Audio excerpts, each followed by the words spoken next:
I'm gonna be starting this book from scratch here.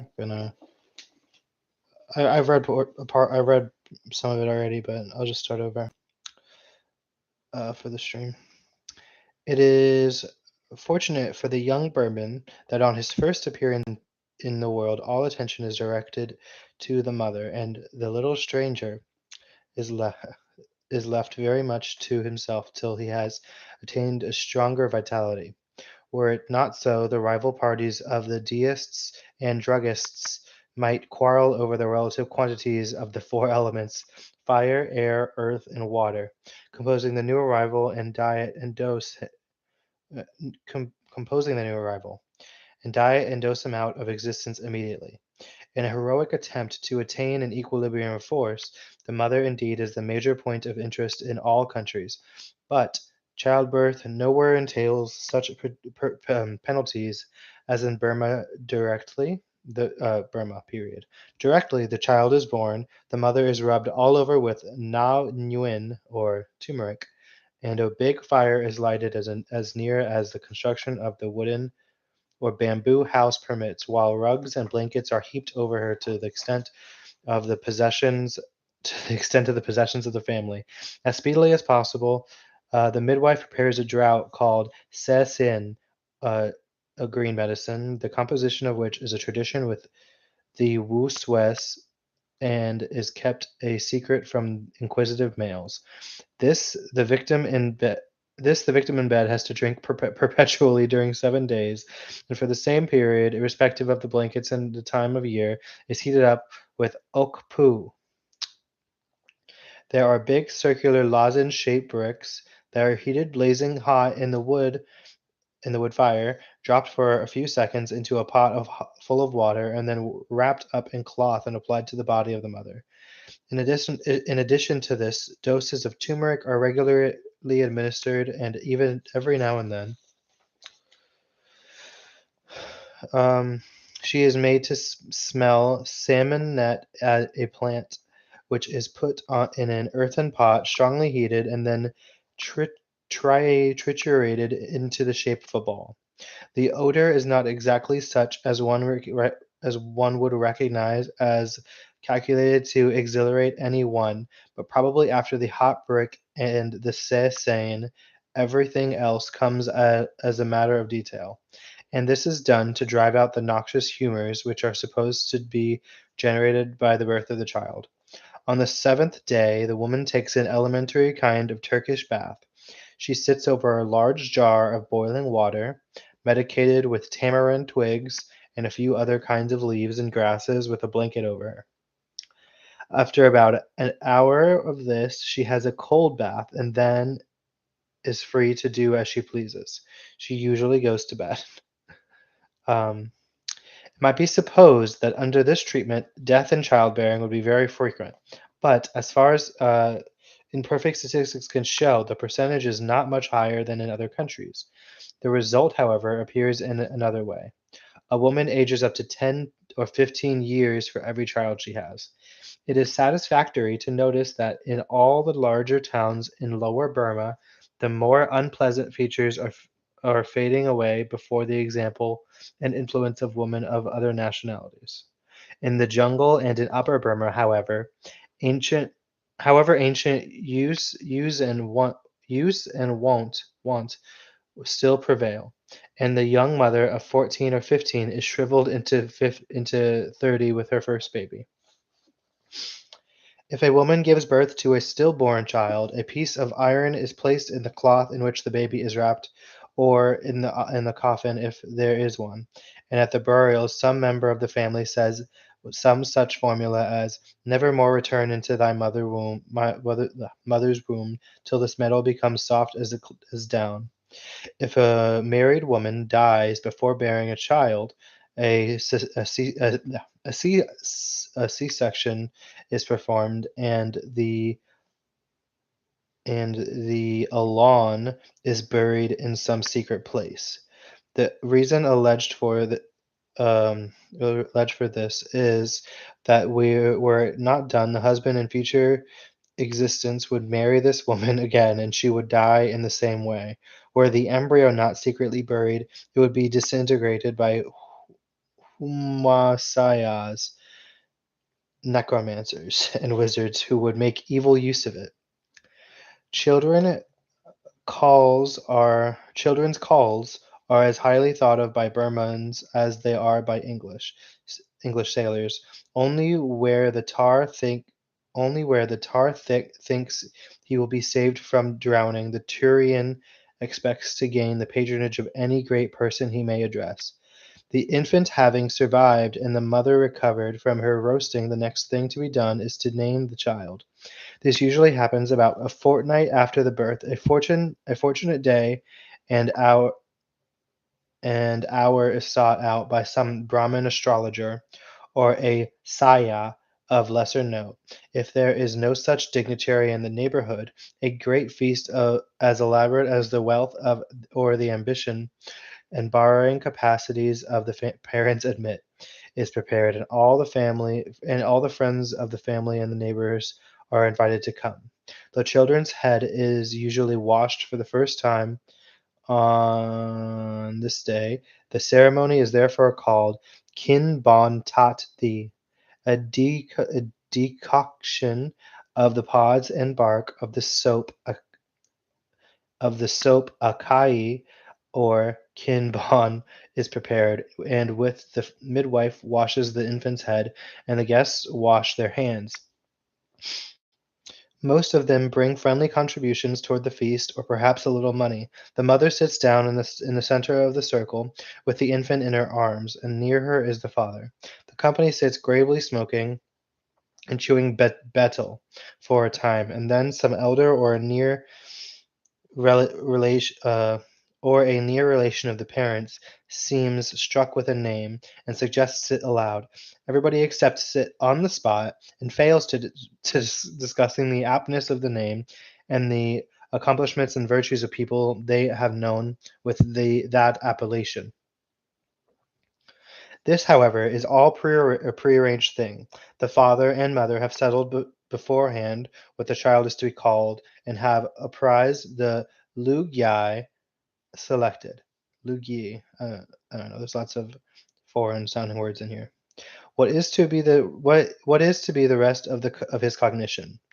The midwife then gets a present according to the means of the family, having previously, after the 7 days roasting, received the regulation fee of 1 pie, the 16th of a basket of husked rice, 1 mat, and 4 anna bit. I guess that's a sort of food or something. Or I don't know what an anna bit is. Um, then everybody adjourns to the feast, which was the dessert of le pet, salted ginger cut into small strips, ground nuts, fried garlic, the invariable betel apparatus, chia roots, and whatnot. Past the time till nightfall, when except in the case of poor people, there is always a pue which carries on proceeding till the next morning. I have to Google some of these words. All right, we got pue, uh, Burmese pue. Okay, so pue is a dance, sort of a performance combining dance and drama, which staged during the pagoda festivals and traveling troops in Europa. Is very the Burmese girls in classic dances poses wearing traditional costumes. Okay, cool. Next is battle. Ah, hello, I'm streaming. I found you. Okay, congratulations. Okay. The betel is the leaf of an Asian evergreen climbing plant that is used in the East as a mild stimulant. Pairings of areca nut, lime, and cinnamon are wrapped in the leaf, which is then chewed, causing saliva to go red. With prolonged use, the teeth go black. Gross. Okay. Now I know what a pue is. I don't know what a pea is or a annabit. Okay, so there's 2 more words. Find out what an annabit is.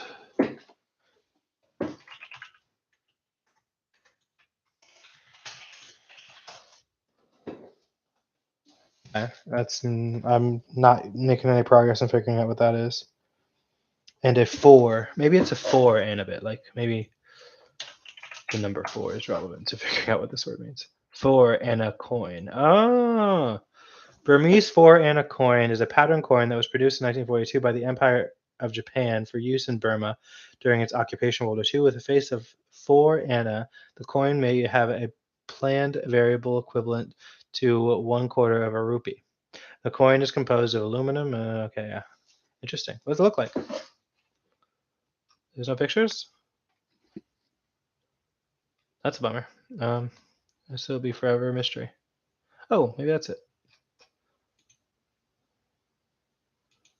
Huh. Not a whole lot going on there. It looks kind of old, but it's interesting. And then the last thing was a PE, 1 PE. PU 1 PE, the 16th. PE is probably just some sort of form of currency, but interesting.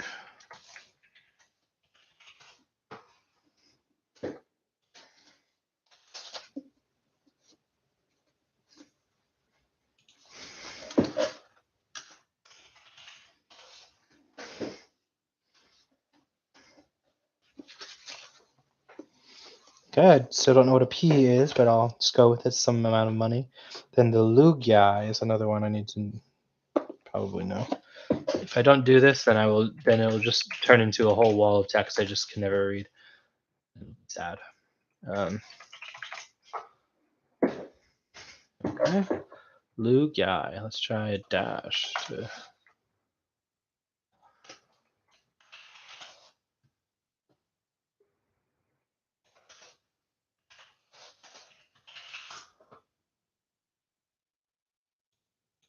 Okay, let's try. That's not helpful at all.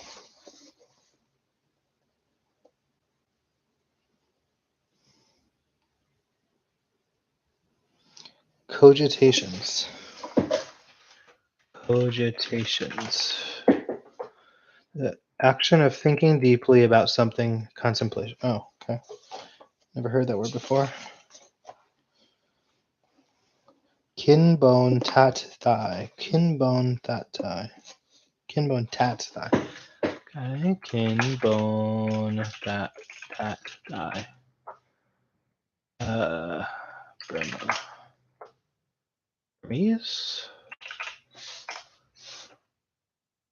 I'm no closer to understanding what this word means. The ceremony. Oh, it's just the name of a ceremony. Okay, well, that's not gonna really help me. Of the bark of this. Okay. Oh, so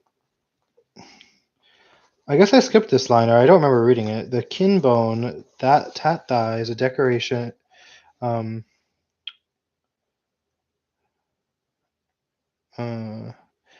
is the name of a ceremony, but they use decorations of a soap akaya tree or kinbon is prepared with the what, and with this the white midwife washes the infant's head and the guests wash their hands. Okay, cool. Humwa sayas. What is humwa? Humwa sayas. Humwa sayas. Okay. Once again, I'm made no progress to finding out what this word means. Yeah, I spelt it correctly. It's just oh, once again. Oh, I think my insert key was clicked. So okay. Nope, still lost. All right. Well, I'll just proceed. I guess.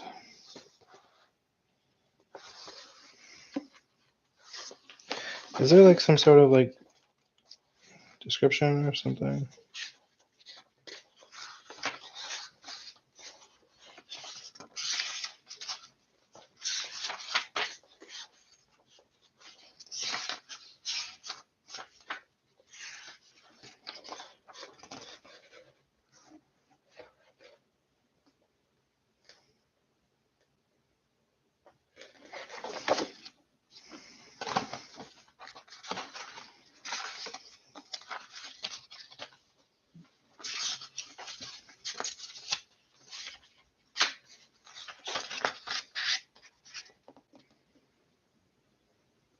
Okay. I guess I'll just be stuck with context clues and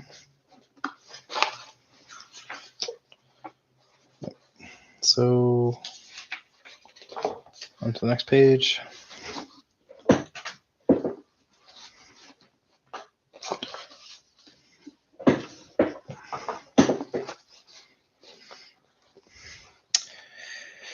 The name given thus appears to be entirely a matter of choice, but this is not so. The consonants of the language are divided into groups, which are assigned to the days of the week. Sunday having all the vowels to itself, with all respectable families, it is an invariable rule that the child's name must begin with one of the letters belonging to the day on which it was born. But within these limits, any name may be chosen.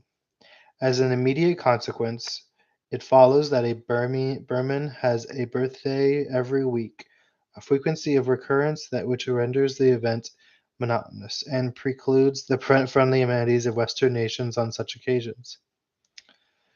The letters of the alphabet are apportioned to the days of the week in following rough rhyme, with which in the following rough rhyme, which every Burman child can repeat with as much certainty as the English one will display in the recitation of Little Jack Horner. Recitation of Little Jack Horner. I'm just gonna Google what Little Jack Horner is. Reference to another time, I guess.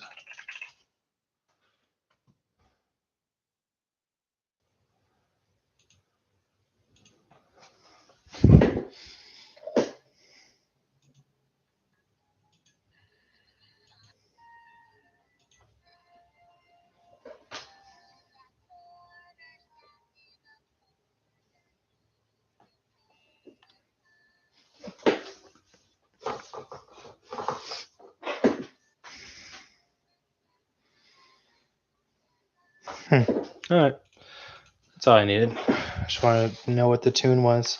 It's ka ka. I'm not going to be able to read this. This is all in Burmese, so I'll skip it. It's going to sound like me talking like a baby. This is to say, children born on Monday have for the initial letter of their names K, K, G, K, whatever. Um,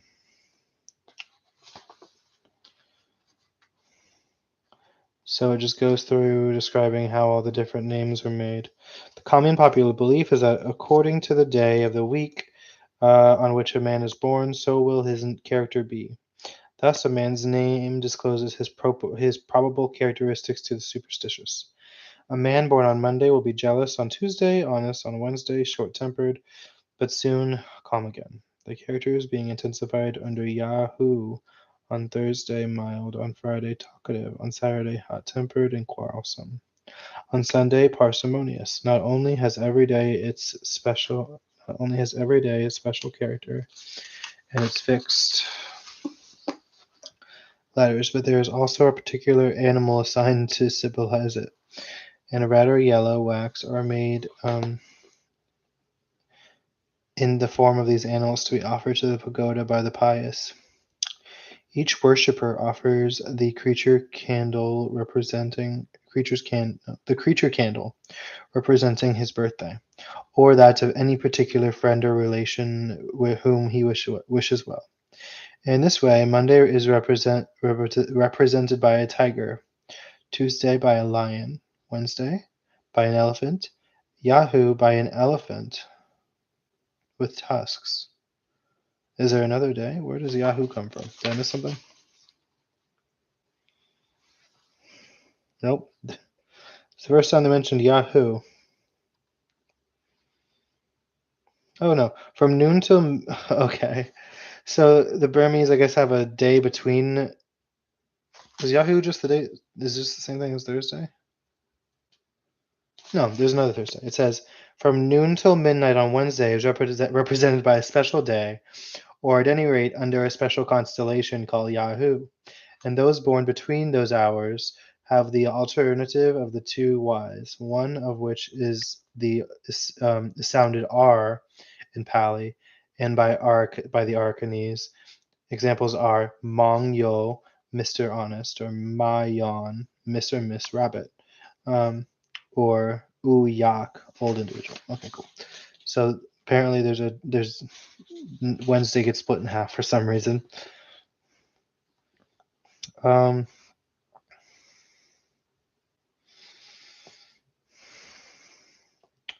I'll proceed. So if you're born during Yahoo, your your animal is an elephant without tusks. And on Thursday, you're a rat. On Friday, a guinea pig. On Saturday, by a naga. 1 second.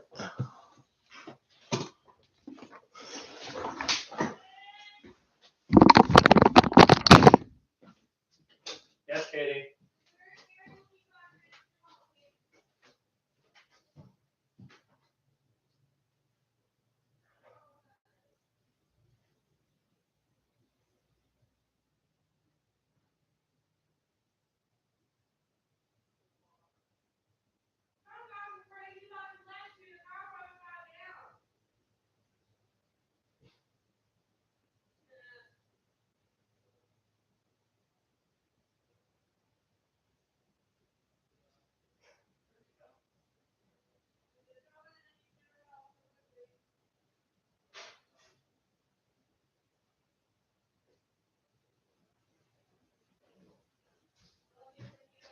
I love you, Katie.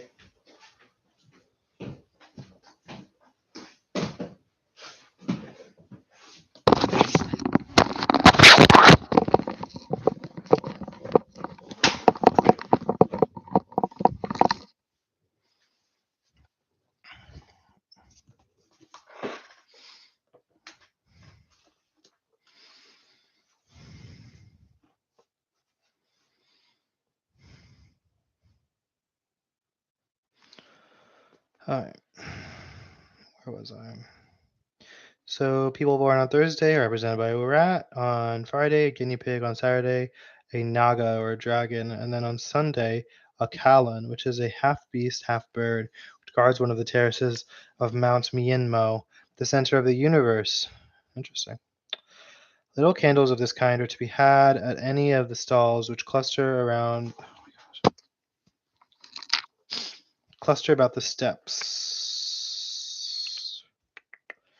and the base of every pagoda in the country, and they are as freely offered as flowers and fruits and gold leaf. It will be seen that there is no such thing as a surname among the Burmese. A man may have a dozen sons, not one of whom has the same name as his father. Mong literally means brother, has come to stand practically for Mr. Po and Shway and Ba may be applied to anyone without regard to his birthday. Okay, this just goes into names. I'm not really that interested in that.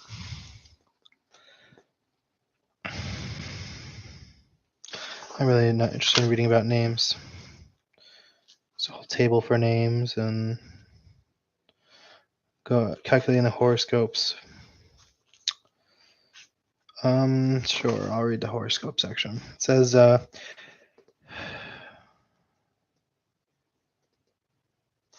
actually, no. I thought about it. It seems like a big old waste of my time.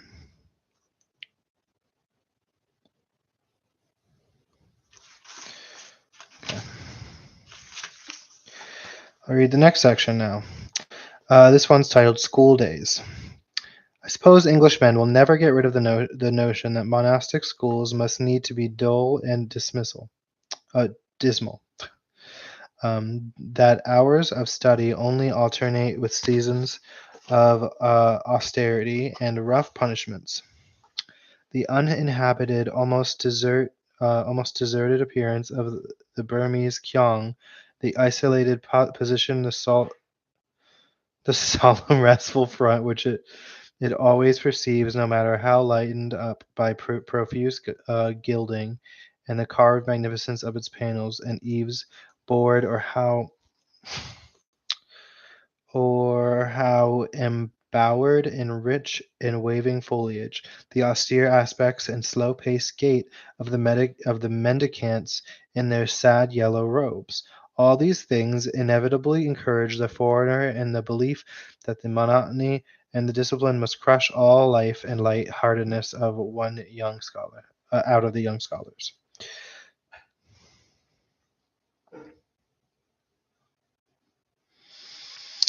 Nothing, however, can be farther from the actual fact.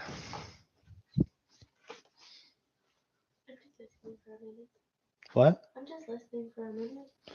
Nothing. No Etonian, no old Rugbane can look back with greater delight on triumphs on the river or in the football fields than the grown-up Burman does on his early days. At the Pong Yi Kiang, there are no rough games to remember. It is true, no strivings of any kind with members of another institution. Those things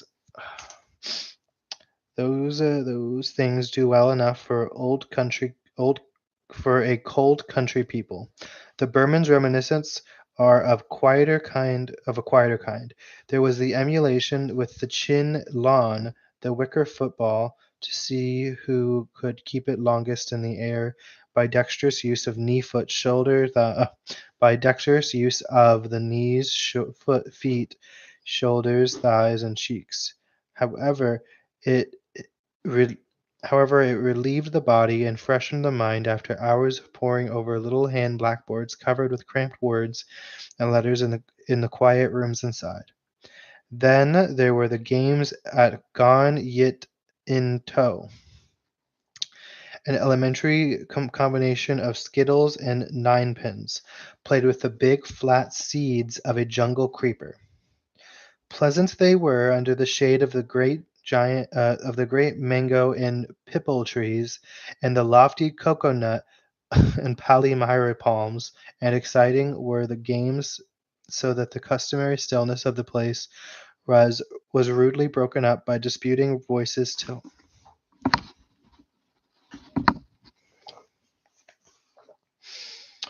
till a monk would come out and bring all back to work again as a penance. Then, during the work, there was the fun of writing hours of the writing hour, when everybody had to write out maxims and prayers on his little parabake with a clumsy pointed steatite pencil. All right, time to Google something. In a while.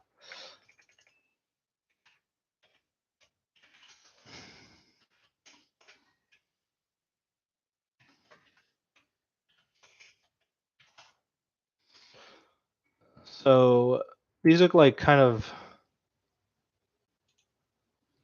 like metal or something. Soapstone fabric marking pencils. Interesting. Um,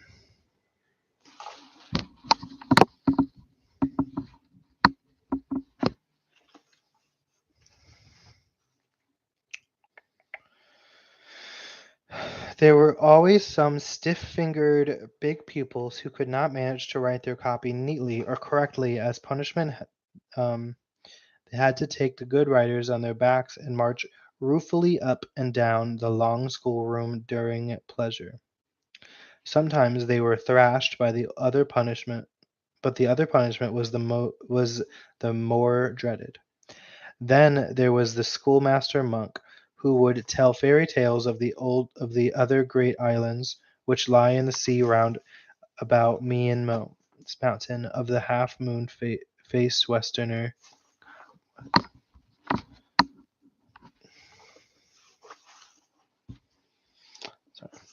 Of the half moon face western islands, and the wondrous tree that bore everything eatable one could wish for and delivered it ready cooked, the joys of the six heavens of the gnats and grisly horrors of Nagaye, and its fearful ages of fantastic punishments. Heaven of the gnats and the grisly horrors of Nagaye. Okay. Definitely got to Google something else again. So.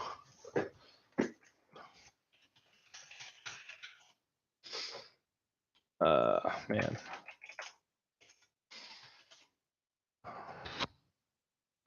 At the godlike spirits venerated in Burma. and neighboring countries in conjunction with Buddhism. They were divided between 37 great Nats who were designated that status by King Anawarta. The official list of Nats, most of the 37 great Nats were human beings. Oh, so Nats are people. Okay, Nat. Interesting. These are all the Nats. Interesting.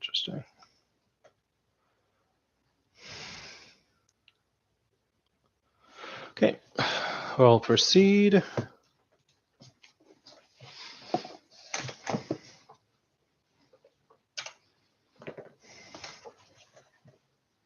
Oh, and then the whores of Naga, yeah.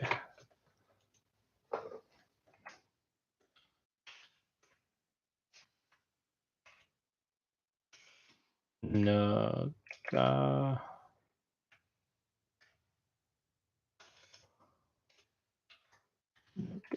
Okay, let me make sure I'm spelling it correctly. NGA-YE. Yeah. Burma. Cool.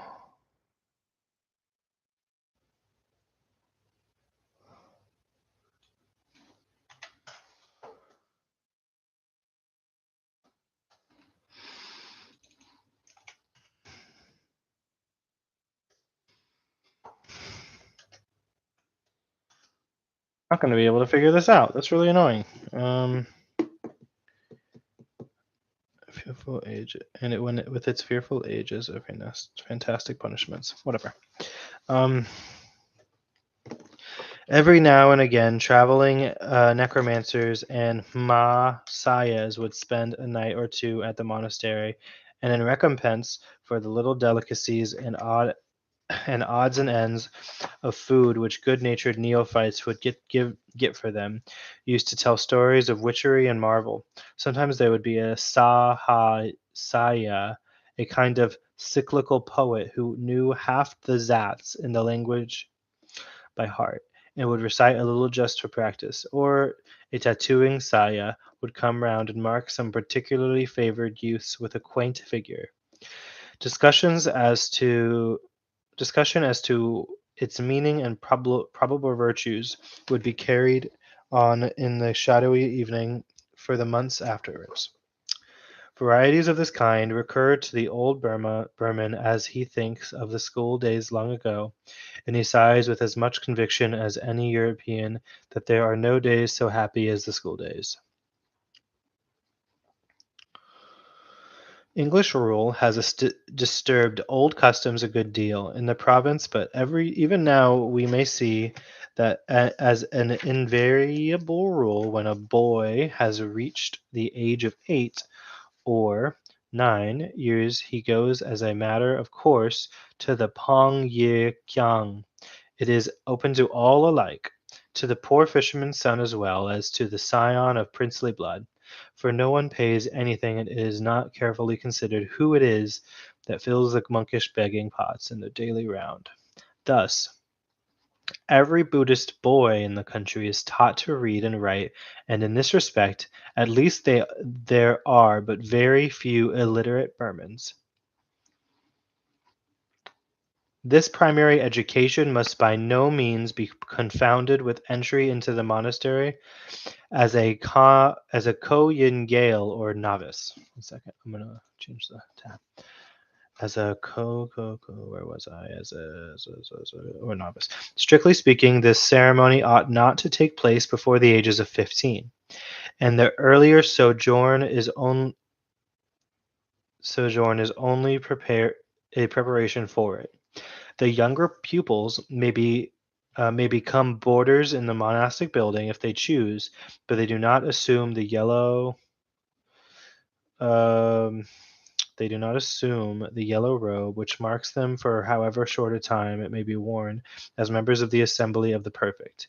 They wear their adorned clothes and retain their secular names. As soon as the boy enters the monastery, secular names. Okay, sure, yeah, whatever you want to call it. As soon as the boy enters the monastery, he is set down in the big schoolroom beside all the other boys and receives a roughly made black wooden slate. On this are, are written a few of the letters, this the whole out perhaps the whole of the alphabet. What? They get a black wooden slate, and on this are written a few of the letters. Letters of what? A little explanation starts him off, and for the few days, he is engaged in shouting out their sounds at the top of his voice. Nobody minds him, for all the other school scholars are similarly engaged in hallooing. Um, and the monks derive a sense of comfort and a virtuous conscience of doing good from the noise. It is as soothing as the sound of his mill wheels to the miller, or the roar of traffic to the cockney. If a boy stops shouting, it is a sign that he's stopped working, and if he is not meditating mischief, it is probable that he is about to go to sleep, and he is corrected accordingly. The method is an admirable one for keeping the boys occupied, much more so than civilized Western methods, though I fear a council of English headmasters would scout the casual foreign observer who goes about taking notes, like Gross or the rampant MP, passes the ecclesiastical school. Um,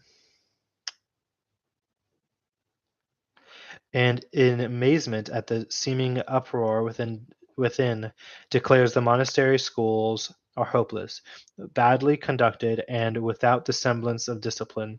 As a matter of fact, the more noise there is going on, the more work there is being got through. Okay.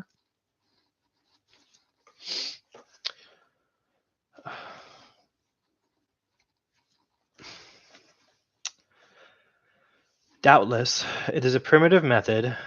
Doubtless, there are thick-headed boys with tough lungs who shout out the ka-ge-ka-gwe,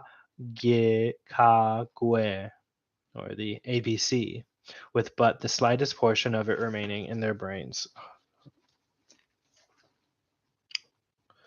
There must be, because sometimes a boy takes a year to get through the alphabet, called the Thinban-ge, the great basket of learning, the combination of vowel symbols, and the alterations, the sound effects by the union of consonants, all of which are complicated systems of the language. Nevertheless, everybody learns in the end, and then they are set to read in the same way, and gradually advance in the immemorial regulation subjects.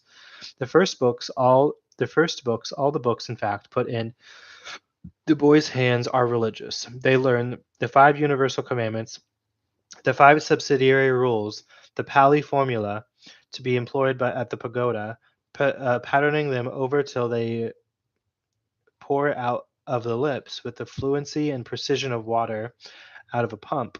When there are a number at the same stage in their studies, they repeat their lessons word for word after the teacher sitting in wide rows before him, and all chanting with the same emphasis and apparently in the same key. The effect is very singular when a string of sonorous Pali versicles is being mouthed over in the striking intoned recitative peculiar intoned okay, I'm definitely pronouncing some of these words wrong. I think I'm pronouncing intoned correctly, but to be sure. Okay, I said it right.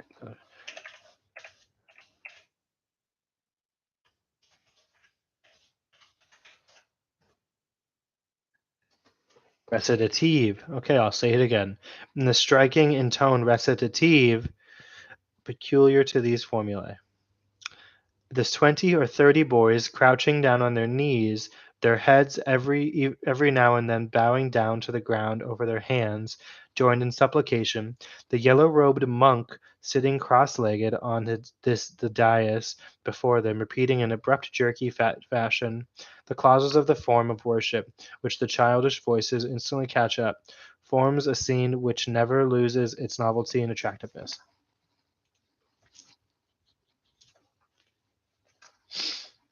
The little schoolboy slowly learns all these formulae.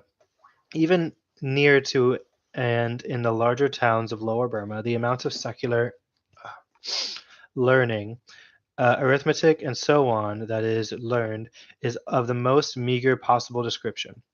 All relates to the tenets of religion, to the existences and teachings of of the Lord Buddha.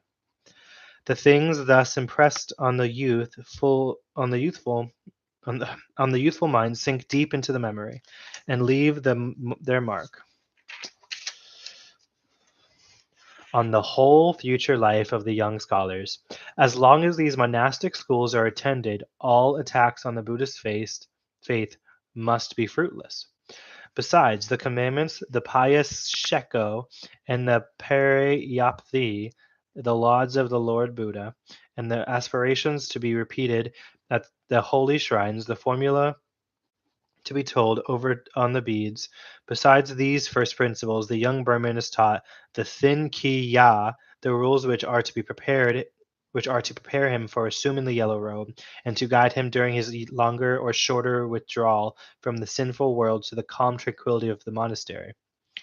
He must learn what the young novice carefully imitates uh, the decorous pace of the Yahan, does not walk fast, avoids swinging his hands, does not smile or laugh in passing through a village, and keeps far away from all secular amusements. The yellow robe, distinctive of the order, is to be regarded not as a garment to cherish and comfort to the wearer, not as a robe to adorn the outward man and make it look stately or pious, but merely as a concession to modesty born of the weakness of poor human flesh, and further as a means of enabling the worthless frame to endure the extremes of heat and cold. In the same way, food is to be eaten only to support life. The members of the sacred order must not think of mealtime as an occasion for gratifying his senses. He must avoid dwelling on the tastiness of the food and the gratification to his palate, with which the pious zeal of a support may afford in presenting an unusually dainty meal. Especially Especially, he must refrain from eating food to make himself strong and lusty. He must always remember the transitoriness and misery and unreality of the world, and find relief in the triple consolation, and trust in the Lord, the law, and the assembly. What an interesting paragraph so far. I'm enjoying this chapter much more than the last. But I need some water. My big old cup.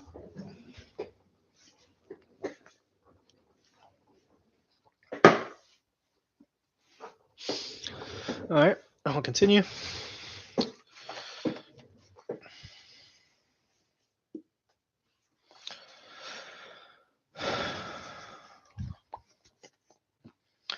All these things are impressed on the. I can't really hold the pencil and hold the book up. It's kind of heavy.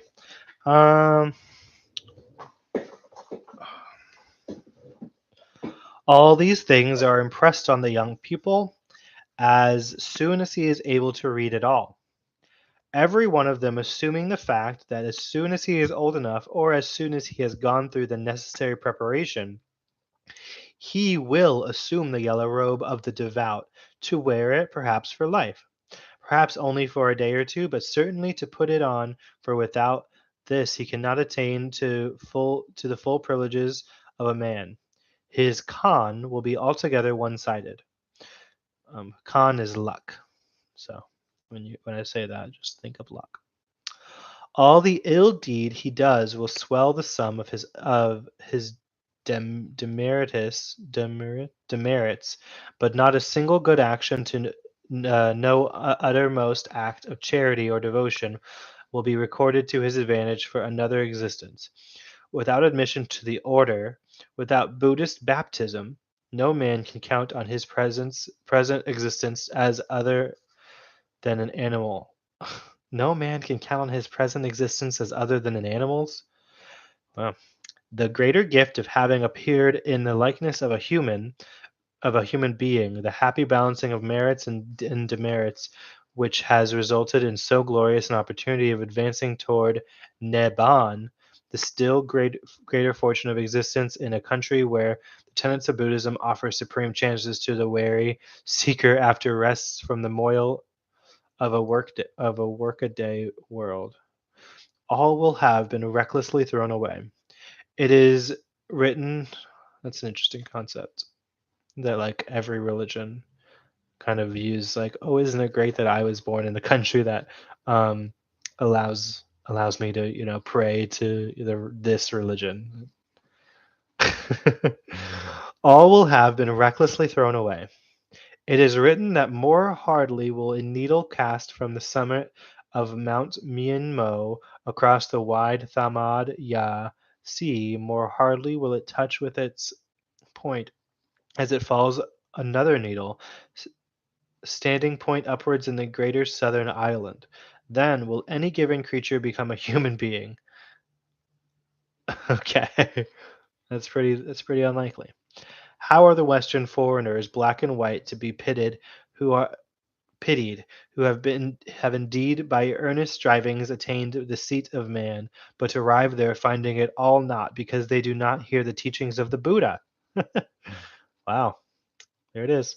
How much worse the Burman, to whom all his life long the monastery doors stand open, to whom a week's, a day's, an hour's sojourn would offer boundless possibilities, and yet who enters not in? If this be so, what then can be the prospect of the boy who, having put his hand on the plough, turns back, who enters the monastery as a child, imbibes the religious thoughts, and becomes acquainted with the religious creed, and yet fails to seek the humanity so easily to be gained? Humanity is so easily to be gained. Better have been born an animal or an Englishman, and scoffed at he did not understand. Scoffed at what he did, and scoffed at what he did not understand. Interesting.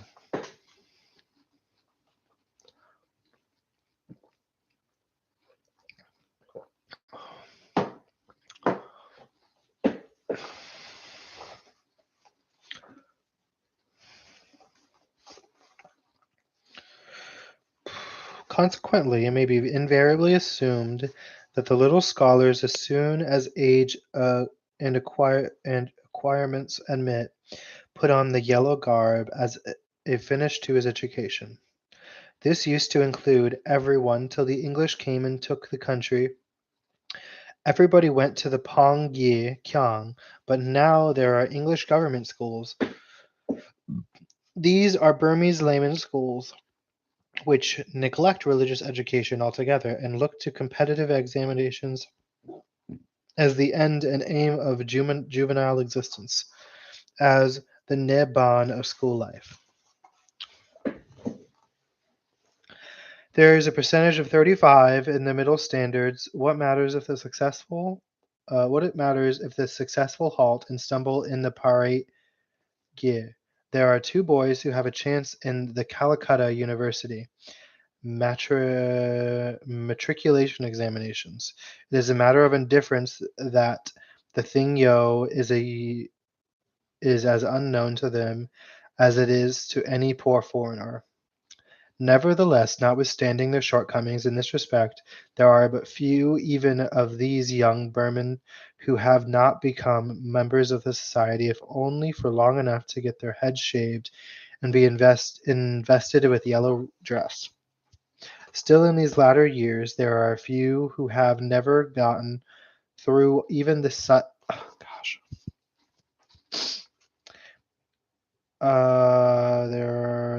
there are a few who have never gone through even this slight ceremony, and the number may be expected annually to increase as Western habits spread more widely over the country. Not till the monastic schools begin to be deserted will the Christian missionaries find that his labor have had any effect on the vital energies of the ancient faith of the Buddha. That day is still far off.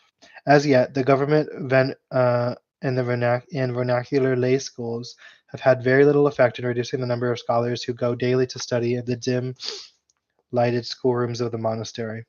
Not even in Rangoon have the monks to call for scholars. They flock there abundantly of their own accord. Interesting.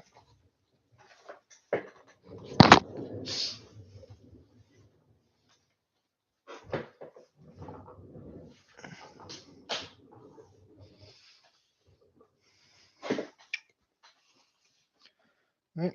The next chapter, the Buddhist baptism. Interesting.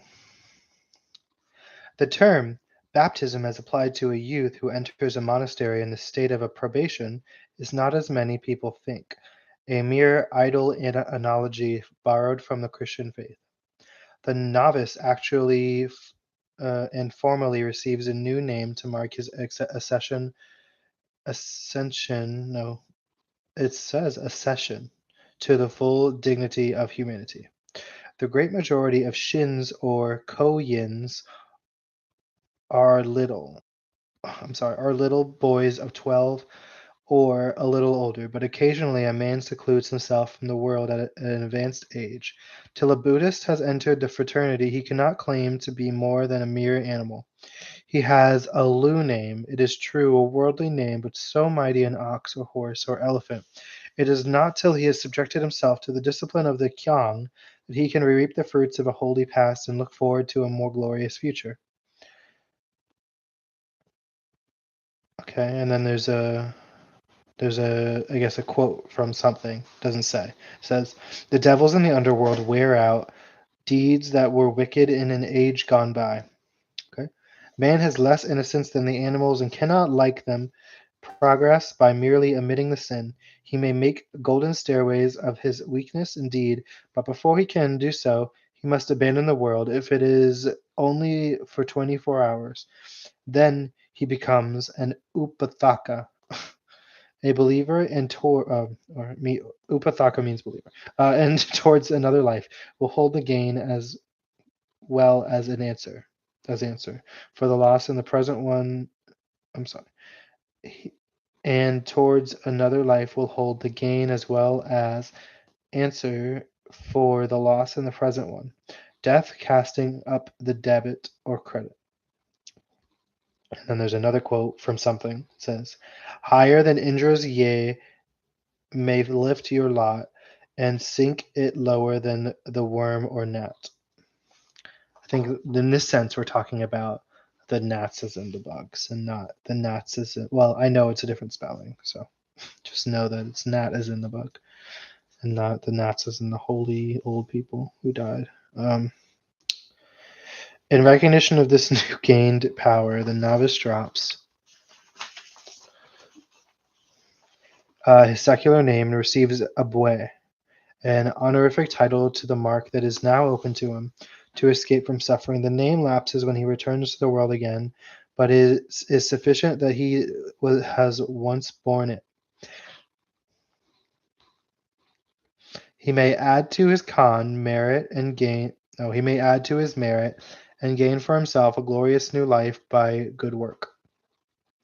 This is what is meant by calling the ceremony a baptism.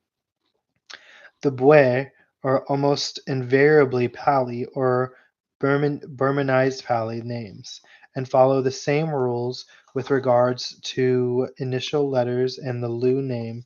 Thus, a Mang Po Myat born on Thursday might take the name of Pien Ya Zawata, while the Bue of a Sunday child, Mang An, would be Adessa. This religious or Buddhist name is of course retained by the regular members of the monastery, and a monk is never addressed by any other when a name is used at all. When he becomes old, a U is added as U Adessa, but must not be forgotten that the use of a person's name in addressing him is considered very far from being polite in Burma, especially to one of rank and dignity such as the mendicant. On the other hand, one who has returned to the world never uses the bue, not even when he accomplishes some great religious work, such as the foundations of a pagoda, which, according to a comforting belief, ensures passage to Nibbana after death. The entry into the monastic order is therefore certainly the most important event in the life of a Burman, since only under the robe of the reclusate and in the abandonment of the world can he completely fulfill the law and hope to find the way to eventual deliverance from the misery of ever recurring existences. The popular time of the ceremony is just at the beginning of Wa, the Buddhist Lent, which lasts from July to October. Roughly speaking, strict Buddhists make their sun stay throughout the whole Wa. During that season, feasts, though they do occur, are very much discountenanced, and dramatic performances are energetically denounced by the religious. According to the le- sorry, according to the letter, the law, the intending probationers should have reached. According to the letters of the law, the intending probationers should have reached the age of 15. But this regulation has almost entirely lapsed in Lower Burma, among other reasons, chiefly because this is just the most important age for the boys to be learning English and arithmetic, with a view to getting situations under government or in English merchant offices. Therefore, in the vast majority of cases, Shin Pyo Shi takes place at the age of 12 or perhaps even a earlier age.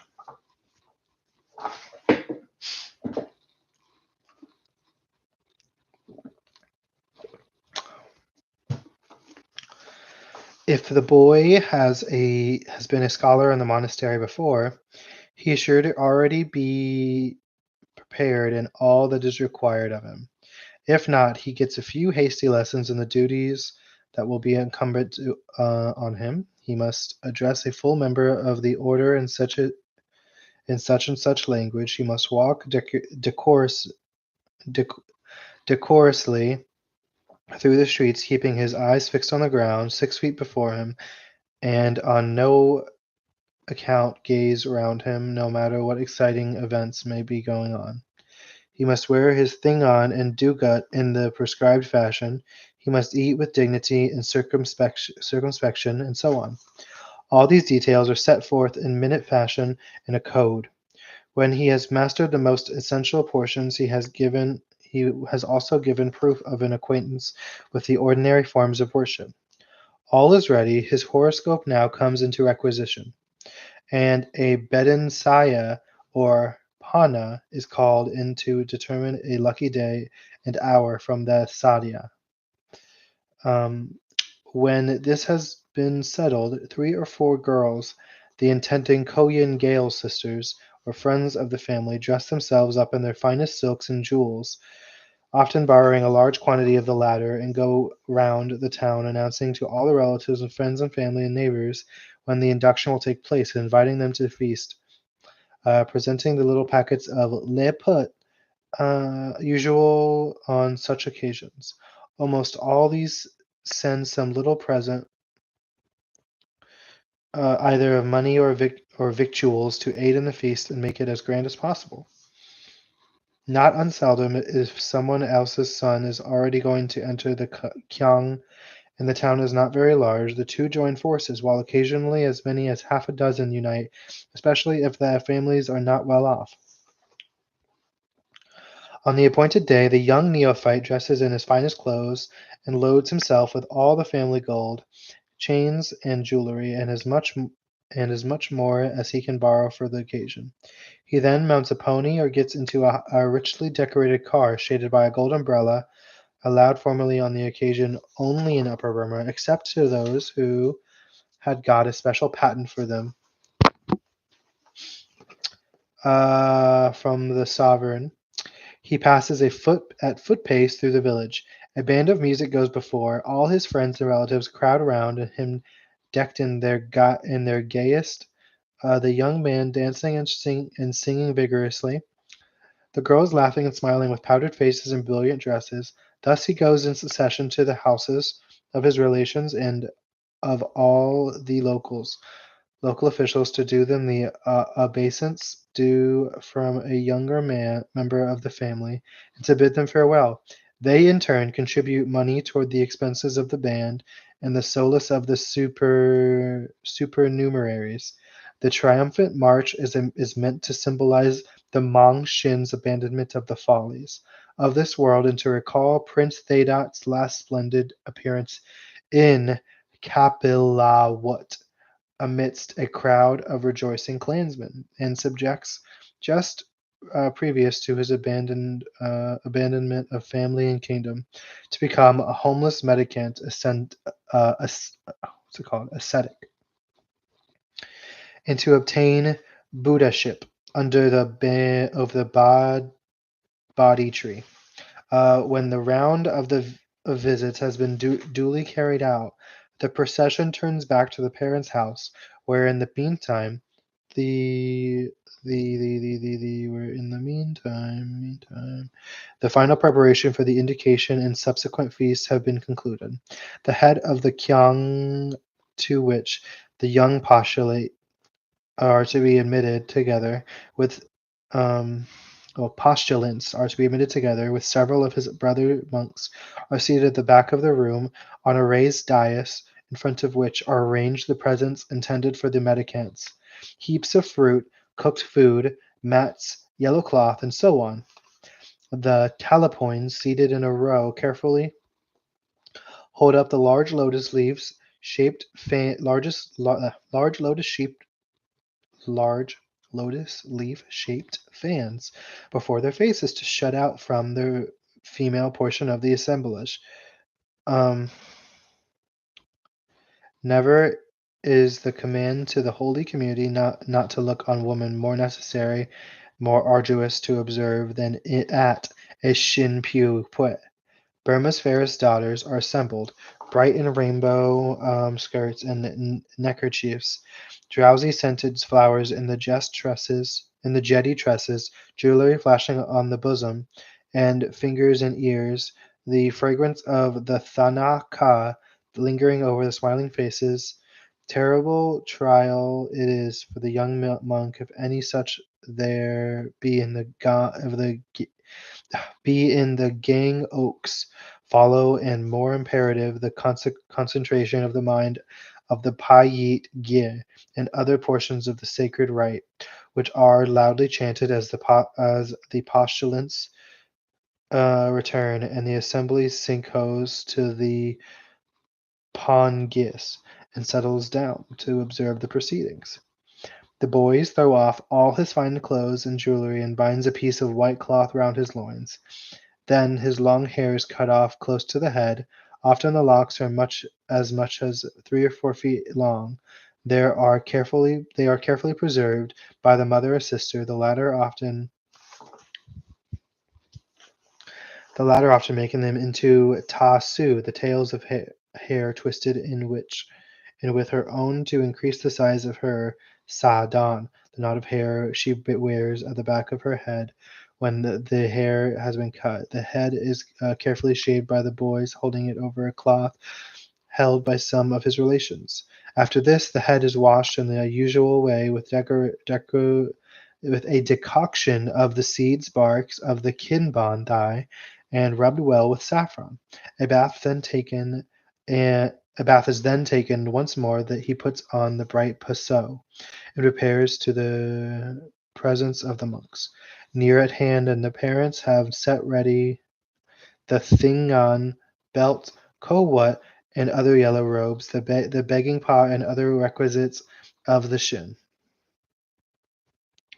The boy comes forward, prostrates himself 3 times, raises his hands joined in reverence, and begs in a Pali formula got up by heart to be admitted to the holy assembly as a neophyte, that he may walk steadily in the path of perfection, enjoy the advantages which results therefrom, and finally attain to the blessed state of Nibbon. The Kyangpo Go, with his own hands, gives him the garments. He is duly robed. The tha bait is hung round his neck by the strap. Oh gosh. And then it is announced formally that he is a member of the monastery. He falls in among the other novices who have come with their medicants. The abbot perhaps exhorts the assemblage for a short time, and then rising while all the people obeisance walk do obeisance walks off slowly to the monastery, whether the newly appointed Ko-yins follow him, not unlikely, helping to carry the presents which have been given at their induction. This is kind of hard to read. The feast at the parents' house begins immediately, and it of course ends in Pue, which lasts till dawn. Sometimes this is very seldom the case. Even in Rangoon, the young probationer comes back again the same night and assumes the lay dress. This pro forma observance of ceremony of baptism is, however, vehemently opposed by all the monks who are worth anything. A few boys remain only 24 hours in the yellow dress, long enough to enable them to go once at least round the village, begging from door to door in the train of the Yahans. This, naturally, is very little better than leaving the Kiang immediately. It is considered hardly decent for the Shin to leave under 7 days of professed membership of the community. Makes sense. Some stay longer, a fortnight, a month, or 2 months, but all the more earnest believers insist that their sons shall remain at least one Wa throughout the 4 months of Lent in the rainy season. The best course for a fervent Buddhist who nevertheless does not feel himself adapted for a monkish life is to stay over 3 Was, one one Lent for his father, one for his mother, and one for himself. It is one account of the importance of the Wa to put to the Shin Pyu that the most inductions take place at the beginning of the season. Yahans count their seniority by the number of Lents they have spent in the Kiang. A mendicant of 20 Was must seko to one of 25, and so on. An individual who has left the holy community to re-enter the world is called a lu tuet, a runaway. On the other hand, a man who has been has been married and has afterwards entered the monastery goes by the name of ta tuet, one who has fled from the jungle of the world. The most revered Yahans are those who have held steadfast by the blameless, austere life of the fraternity since the time when they were first admitted as Ko-yin Gale. Such are called Ngebu, white or stainless from youth, and if they attain to advanced age are always sure of a most splendid ceremonial funeral, whether they have been celebrated for piety and learning or not.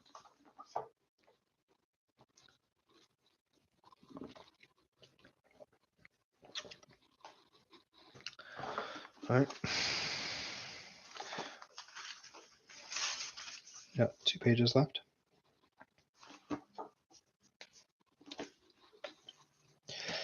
If Shinpyu stays on in the Kyang, he continues the same course of studies as he began as a scholar. If he has not already learned the Pa Yet Gye and the Paya Shiko Pali sermons and forms of worship, or the Mingala Thut, the Buddhist beatitudes, um, he applies himself to them now. The most advanced pore over the metaphysical mysteries of the Abhidhamma, Konik Gyan, the 7 books of the most difficult part of the Biddagat. These with the Thingyo and Thada afford ample room for consideration of the longest life. The modern system of the shortened sojourn in the Kyangs has led to very imperfect, limited knowledge of these treasuries of sacred knowledge. Formerly, it used to be said that the man who did not know the Thada, the Pali grammar, knew nothing. If this position were insisted on now, the number of ignorant people in Lower Burma would be somewhat startling. But there are many difficulties before you get to the Abhidhamma and its cognate subjects. Even if in the Payet Gye there is a section called Tazet or Tazet Tut, which has the credit of sending many a probationer back to the noisy, sinful world. According to the couplet, as follows: Shin Piet Tazet, Lu Piet Ayet. Brandy sends a man to hell, Tazet spoils the saints as well. That's a nice rhyme. I don't know what Tazet means. Um, It is a sort of religious pons asinorum. Asinorum. All right, don't know what that is either. Besides prosecuting his religious studies, the Shin is required also to attend on the Pongyes and minister their wants. He must lay before them at fixed times their daily food, their proper supply of water, the well-used betel boxes, and whatever else the monk may require. He must of course go round every morning with other members of the monastery, the begging bowl strapped round his neck, accepting meekly, without word of thanks or glance thrown to the right or left, even when he passes his father's house, the food poured in by the pious. When a Pongye goes around, the neophyte may be required to follow carrying his fan or umbrella, or perhaps an armload of palm leaf books. If a function is to be performed anywhere, according to the strict letter of the law, the ko yin ought to eat only of the food presented in the morning, but a very great laxity has crept in this respect, not only with the neophytes, but even among the professed members of the order. It is no uncommon thing for the parents of the youth to send in daily a special meal for him, or even in the case of the wealthy, families actually keep a cook on the monastic premises to prepare his food. Such sybartism is not by any means uncommon in Lower Burma, though even they are hardly approved of in any good monastery in Upper Burma, or indeed in monasteries at all. Even in Mandalay would be promptly put to a stop. But where the monks themselves show the example of carnal weakness, the probationers cannot be expected to maintain the old austerity. The Shin is subject in every way to the discipline of the monastery, but there are a few additional rules incumbent on him. He has to observe always the Seban, Thila, the Ten Commandments. Five of these are obligatory on all Buddhists at all times. The other five are supposed to be incumbent upon laymen only on sacred days and during Lent. The five universal commandments are: Thou shalt not take any life at all. Thou shalt not steal. Thou shalt not commit adultery. Thou shalt not lie. Thou shalt not drink intoxicating liquor. Okay? I think the translation is kind of funny because I don't know, it's just weird. Um, I think that it's funny that they're translated so that they're like parallel to commandments and of like the Moses' Ten Commandments. Anywho, the additional five, which are supposed to be incumbent upon laymen only on sacred days and during Lent. All right, and these are: Thou shalt not eat after midday. Thou shalt not sing, dance, or play any musical instrument. Thou shalt not use cosmetic or color the face. Thou shalt not sit, stand, or sleep on platforms or elevated places, nor proper for thee, not proper for thee. Thou shalt not touch gold or silver. Um, these latter five are, it has been said, imposed upon the layman on sacred days, but the burden is very light. The people observing them are not accordingly as they are observing the duty day. If they are not keeping the feast, they conduct themselves precisely as they would on any other day, and buy and sell and attend puez in their ordinary fashion. This laxity is, of course, not open to the shins, but it cannot be said that the regulations, except perhaps as to eating, are very irksome.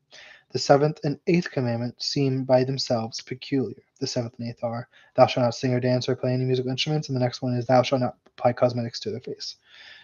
Um, but they refer to the filthy habits more explicitly set forth in the Patimok, or the books of enfranchisement, containing the 227 sins which a monk is liable to commit. The ninth refers to the ninth being: Thou shalt not sit, stand, or sleep on platforms or elevated places not proper to thee. Refers to the common Oriental dislike to any person of insufficient dignity occupying an elevated place physically above worthier people.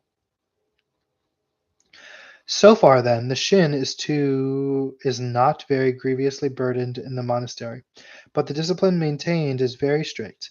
None of the ko-yins or of the border pupils must be out of the monastic limits after the bell has rung. A lay scholar may get permission from the kyang po go to sleep at home now and again, but this indulgence is naturally impossible to the neophyte. He must always stay in the monastery. Again, the boarders may run home. The boarders may run home in the afternoon to get some dinner at their parents' houses, but this the shin cannot do. Breaches of the rules are very severely punished. The culprit's hands are tied high above their head to a post, and the castigators lays on vigorously his head. Uh, vigorously on the naked back with a of bamboo. Cases of deliberate cruelty, of course, occasionally happen, for human nature is the same everywhere, and in a do the boy hall is not an entire figment, but they are rare. And on the whole, the Shin is happy in the monastery, and occasionally in latter life looks back with regret to the old, quiet, unruffled, careless life of the Pong Yi Kyang. In Upper Burma, it has actually been his school for but very few adopt the system of having private teachers to instruct their children. And in Lower Burma, it probably contrasts favorably with the uncomfortable hard benches and desks of the English institution. And still more irksome, some quietness demanded and steady prolonged application expected by the English teacher. Those who have been to both remember most fondly the long, dusky monastery schoolroom, where they sat on the floor and shouted out their lessons, now and again slipped out into the air to take the stiffness out of their limbs, and a quarter of an hour to Chin Eon at Chin Eon. Burmese football. So Chin Eon is Burmese football. And then in the English school, you learned to make money. In the Burmese school, you learn to be happy and contented.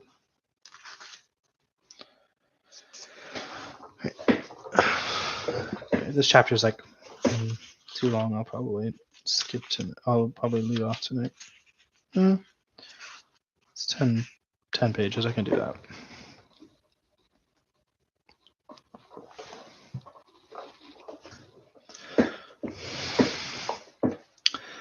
A little before daylight, when there is light enough to see the veins in the hand, that is to say, in Burma at past 5 in the morning, in accordance with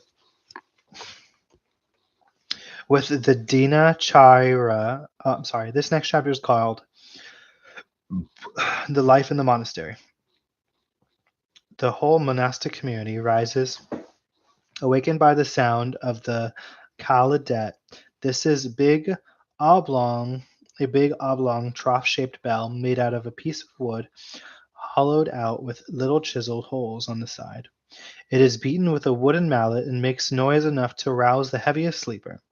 The Yahen then rinses out his mouth, washes his hands and face, arranges his dress the same in which he has slept all night, and recites a few pious precepts, chief among which is the morning prayer, as follows: How great a favor has the Lord Buddha bestowed upon me in manifesting to me his law, through the observance of which I may escape hell and secure my salvation.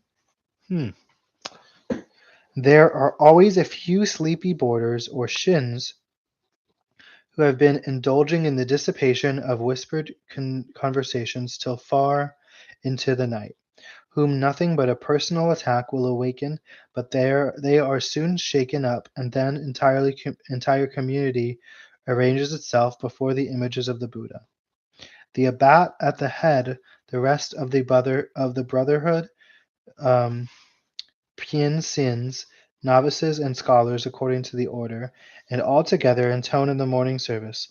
This done, they each in their ranks present themselves before the Kyang Po Go, and pledge themselves to observe the vows and precepts incumbent upon them. They then separate for a short time. The pupils and shins sweep the floor of the Kyang and bring a supply of drinking water for the day, filter it, and place it ready for use. The more advanced novices and others of full rank to sweep to sweep around the sacred tree and water them. The elders to meditate in solitude on the regulations of the order. Meditation is beyond all other actions meritorious. Hmm. That's a $5 word.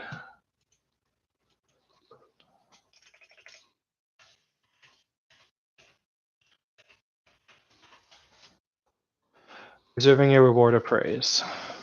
Maybe I've heard it. I just reading it. Nope. Maybe heard it once. Meritorious. The first meditation of this day should be on the miseries of life and in the convictions that we cannot free ourselves from them. Such thoughts are honorable beyond the founding of a pagoda or praying for the salvation of all living creatures. Some gather flowers and offer them before the pagoda to impress upon the mind the virtues of the great teacher and the weakness and shortcomings of human nature.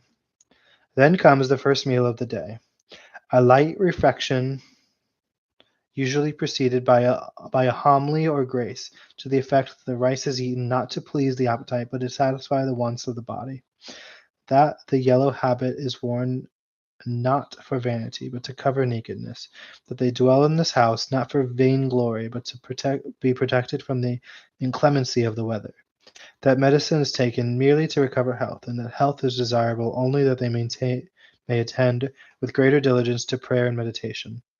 After the meal, all proceed to study for an hour. The Ko-yins repeat what lessons they have learnt, and apply themselves to new tasks. The early morning is considered especially favorable for committing to memory. It is now close on 8 o'clock, and arranging themselves in Indian file, they set forth in orderly processions with the abbot at their head, to beg their food. Slowly they wend their way through the chief street of the town or village, halting when any come out to pour his contribution of rice or fruit or vegetable into the alms bowl, but never saying a word or even raising their eyes from the ground. It is they who confer the favor, not the givers. Were it not for passing of the mendicants, the charitable would not have the opportunity of gaining for themselves merit. Not even a glance rewards the most bounteous donations. With eyes fixed unwaveringly on the ground 6 feet before them, and hands clasped beneath the begging bowl, they pass on, solemnly meditating on their um, unworthiness and vileness of all human things. There are naturally certain places where they receive a daily dole, but should the open-handed good wife have been delayed at the bazaar, chatting with her gossips, or the pious old head of the house be away or on a journey, the recluses would rather go without breakfast than halt for a second, as if implying that they remembered the house as an ordinary place of call.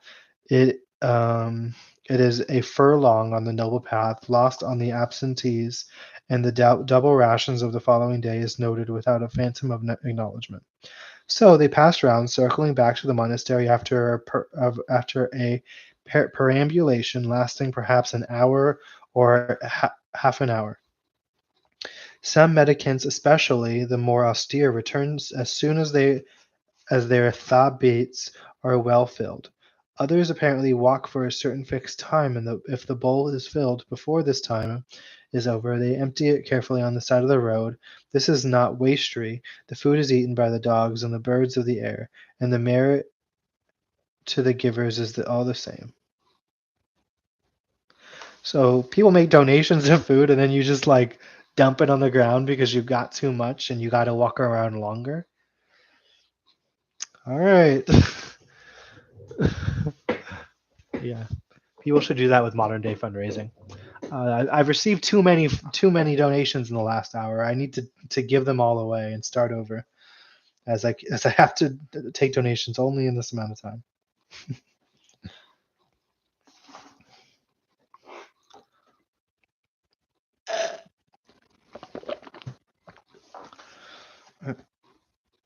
On their arrival at the monastery, a portion of all the alms they have received on the tour is solemnly offered to the Buddha.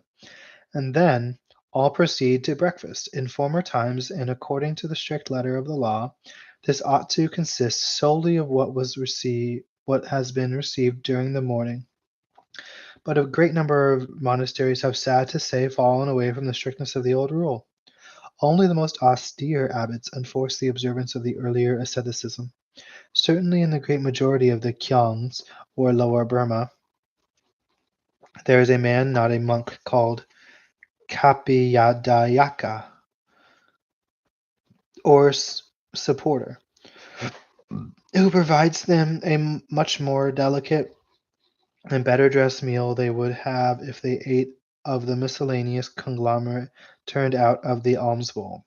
That indiscriminate mixture of rice cooked and raw, peas boiled and parched, fish, flesh, and fowl curried and plain, usually wrapped separately in plantain leaves, coconut cake, coconut cakes and cucumbers, mangoes and meats, is very seldom consumed in the larger towns at any rate by any but the most rigidly austere. It is handed over to the little boys, the scholars of the community, or any wanderers who may be sojourning in the Kayang, who eat as much of it as they can, and give the rest to the crows and parish dogs. Oh, pariah dogs. Pariah? I may be pronouncing that wrong. Google.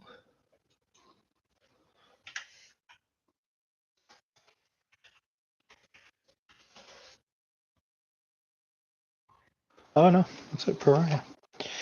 The abbot and the Piensin find a smoking hot breakfast ready prepared for them. When they return from their morning walk and are ready to set to with healthy appetites, this question of Sibartuism is a chief source of dispute between the rival sects of Maha and Sulagandhi. Breakfast done, they wash out their begging bowls and chant a few lauds before the image of the Buddha, and meditations for a short time of kindness and affection. During the succeeding hour, the scholars are allowed to play about, but most not make a noise or indulge in quarrelsome games. The religious pass the time in leisure conversations or in any other way they please. The Kyangpo Go usually has visits from old people who come to pay their respects, or perhaps the Kyang Taga, founder of the monastery, the patron of his benefice, comes to consult with him on various matters or to converse about religion and good works. The etiquette observed on these occasions is always very stately and ceremonious. Whoever approaches, whether it be the poorest villager, the founder of the monastery, or the governor of the district, all alike must prostrate themselves 3 times before the Yahan, and with uplifted hands say, in order that all the sins I have committed in thought and word, or in deed, may be pardoned to me. I prostrate myself. Myself 3 times, once in honor of the Buddha, again in honor of the law, and thirdly in honor of the assembly. The three precious things. By so doing, I hope to be preserved from the 3 calamities, from the 4 states of punishment, and from the 5 enemies: fire, water, thieves, governors. And governors literally translate to burdens. Uh, and the fifth one being malevolent people. The Saya replies, as a reward for his merit and his obeisance, um, obeisances. May the supporter be freed from the 3 calamities, the 4 states of punishment, and the 5 enemies, and from harm of what kind soever. May all his aims be good and end well.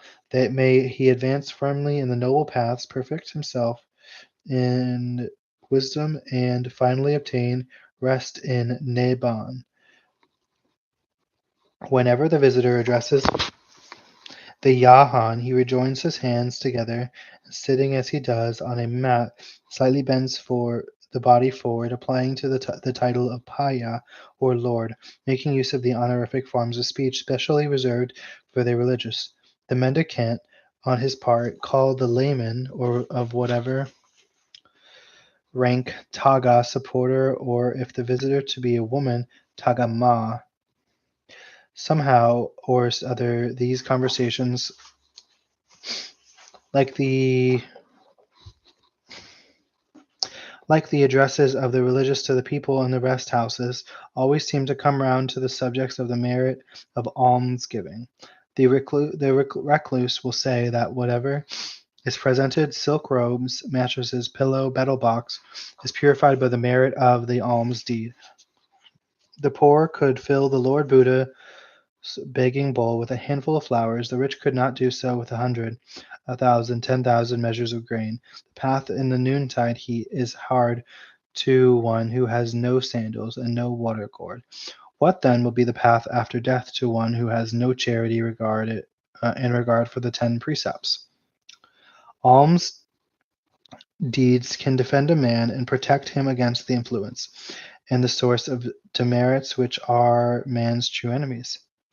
Liberality and chief among the 10 great virtues, is second of the 3 works of perfection. Is the absolute soul of the 5 renouncements. With all these, a man becomes a Buddha. Without them, he sinks to be an animal, or worse still, to the fiery chambers of hell. When the conversation is over, the layman bows down 3 times again, saying, "My Lord's disciple, does obeisance, or U Tin Ba Thi places his forehead on the ground, rises back 5 or 10 paces, then turning on the right as he would at the pagoda departs. There may be quite a long succession of these visitors, and their respects are paid all through the afternoon if the weather be not too hot." Huh.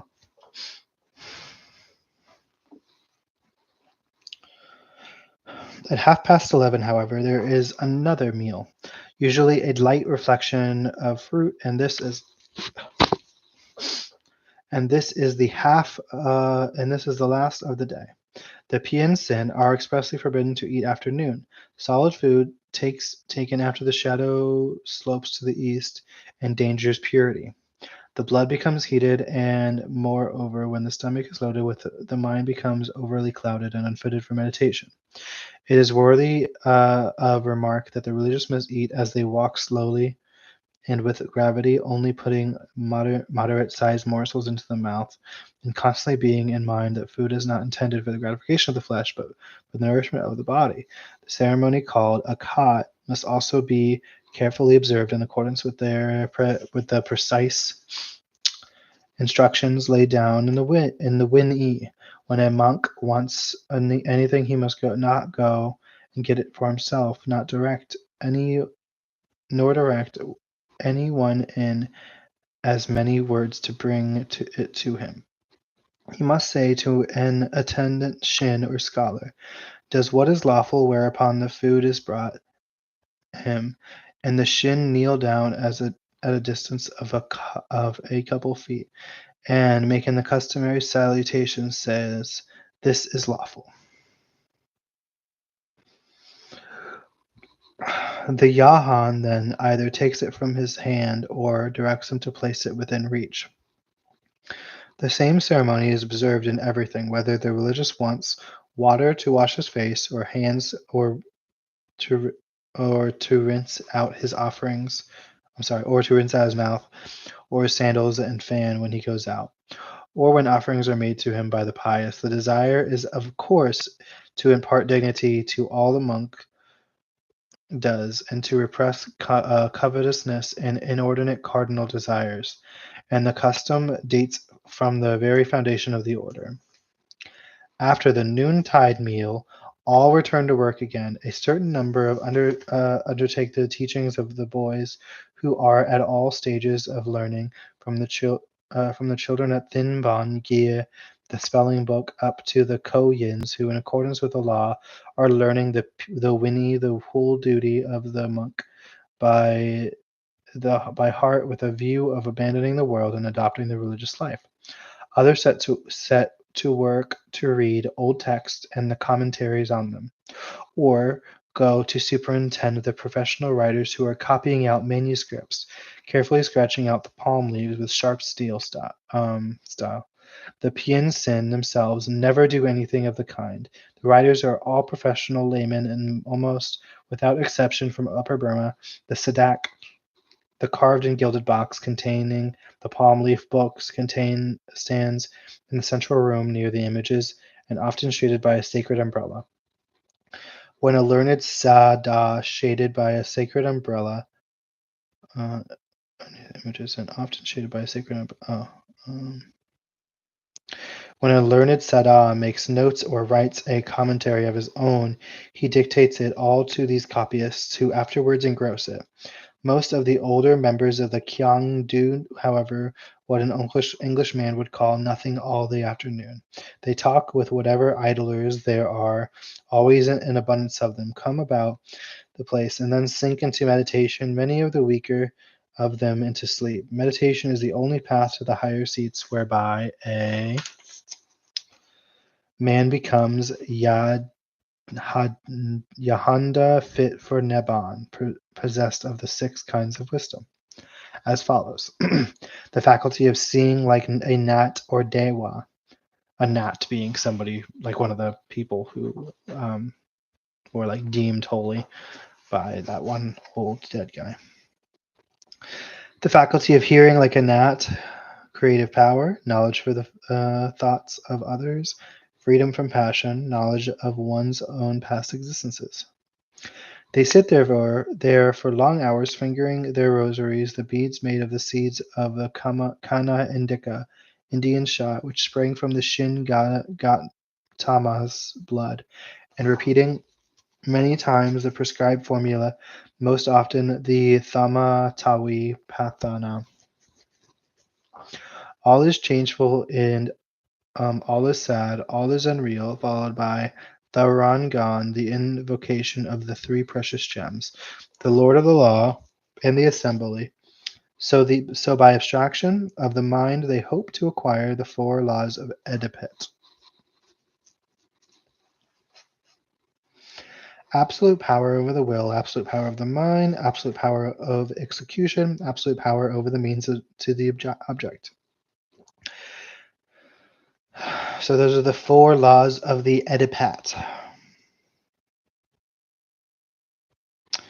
The discipline is terrible to all but a slow-minded man, and we can well imagine one who thus presents himself to the people as a living memento of all that is sacred and perfect in the religion, longing for the extinction of Neban, where he may escape from the misery of recurring lives. Ask of the sick, the mourners ask of him, who tottereth on his staff, lone and forlorn. Liketh the life? Question. Liketh the life? These say, the babe is wise, that weepeth being born. I guess that's a quote from some Buddhist script. It doesn't say. Um, so each one is bothered in the bothered passes the time each afternoon, some asleep, racking the brain with mystical musings, some learning, some teaching with it, while throughout all the sounds of the din of the schoolroom, where the pupils are shouting out their tasks at the top of their voices. Between 3 and 4, the lessons are finished, and the Shin and scholars perform any domestic duties that may be required after about the monasteries. This done, the day scholars go home and have their dinner, a few of the boarders perhaps gaining permission to do the same. The Ko-yins, being under monastic discipline, are obliged to fast like their superiors.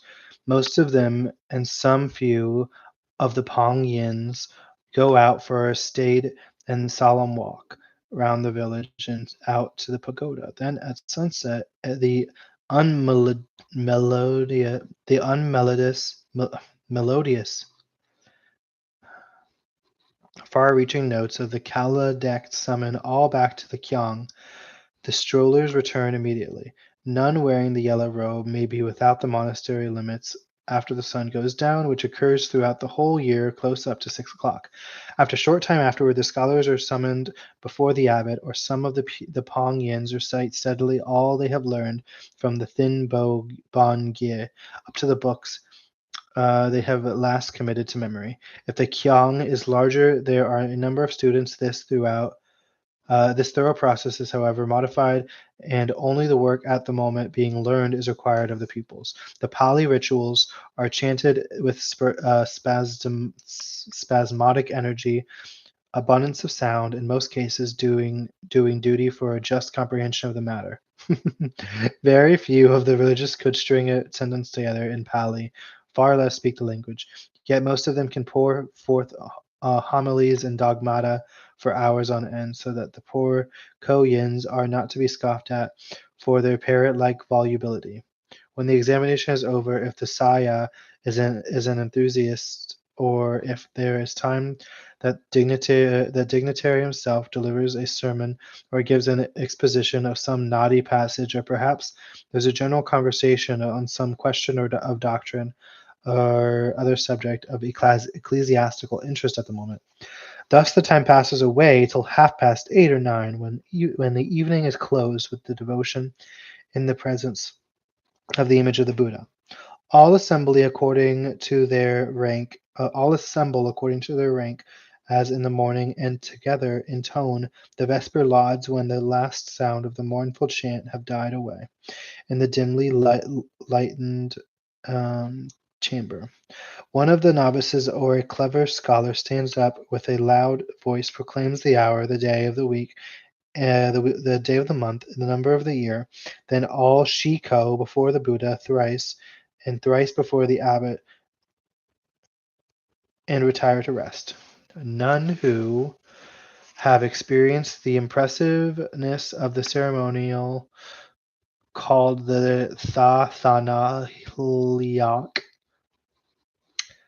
Hlyauk, is Holyak. It's a combination of letters I don't see very often. Nonetheless, I'll repeat. It says,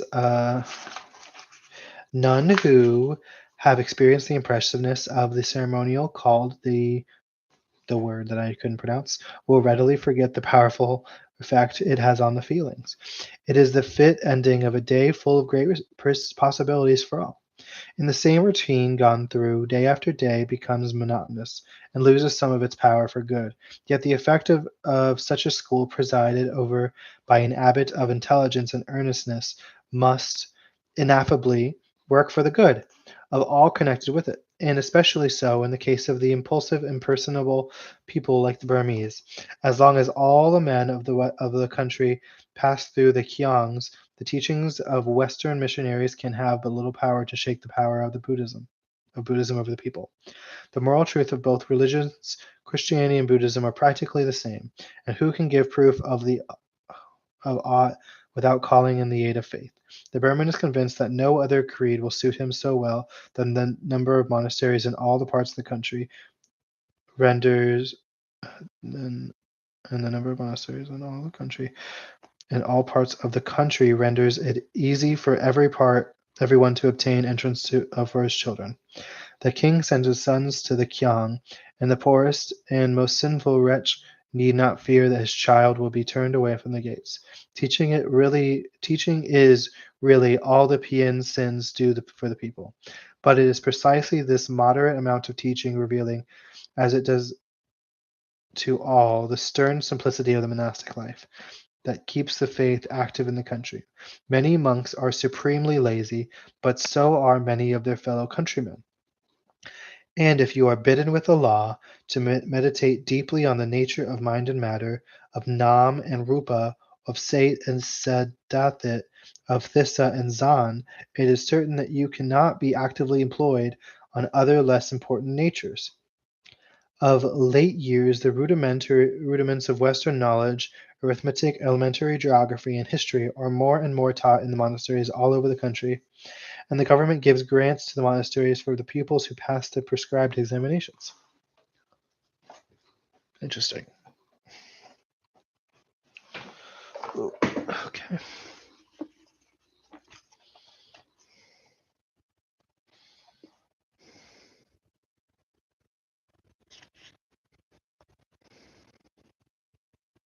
So this is written from a man's experience in Burma between the times of 1875 and 1881. Sir James Gregg Scott.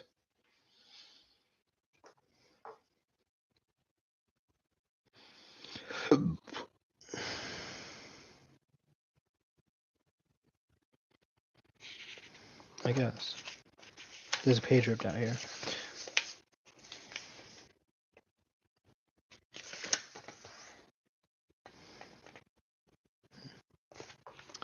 All right. Call that a day. Thanks for watching.